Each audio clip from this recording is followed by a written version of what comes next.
This is my strap, and it's super warped, which is no good, so I gotta make a new one.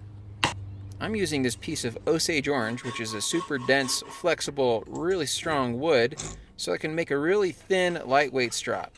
I started out by trying to get the piece flat using my hand plane, but it's so hard that it was just going to take forever, so I switched to my grinder. Now the whole reason that I'm making a new strap is because, as you saw in the beginning, my old one warped. It actually cupped. It's going the wrong way.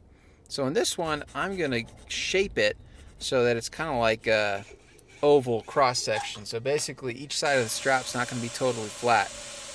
The idea behind this is that as I move the knife up and down, it's always going to be making contact with the very edge of the blade. Just a lot easier than a totally flat strap.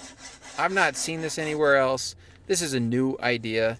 Just an idea I had. Wanted to give it a shot. I'm not sure if it's the best call, but we'll see.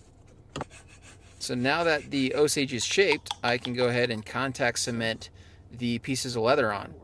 Now this is going to be a two-sided strap, so one side is going to have the flesh side of the leather up. That's the rougher side of the leather, and I can load that up with some coarser compound. So basically, compound has grit in it that when you load it into the leather is what is abrasive against the steel on the edge of the knife. So one side will be a rougher abrasive and the other will be the super fine, which is this piece here. Now I stored this leather rolled up in a big roll, and that was great for the first side, but the second side not so much, because that curve that it was rolled up into was going the wrong direction. So I had to clamp it up with a pretty jerry-rigged setup. In the end, I got it to work out pretty good though. So here it is, finished. Pretty rough, but I just need it to work. So taking the rougher compound, this is like a lower grit basically, loading that flesh side of the leather up. And then on the skin side, the smooth side, I'm using a pink jeweler's rouge, so super high polish. Now that slightly radiused surface just makes it easier to make contact with every little bit of the edge.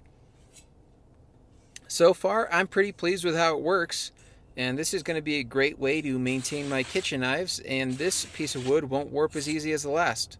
Thanks so much for watching.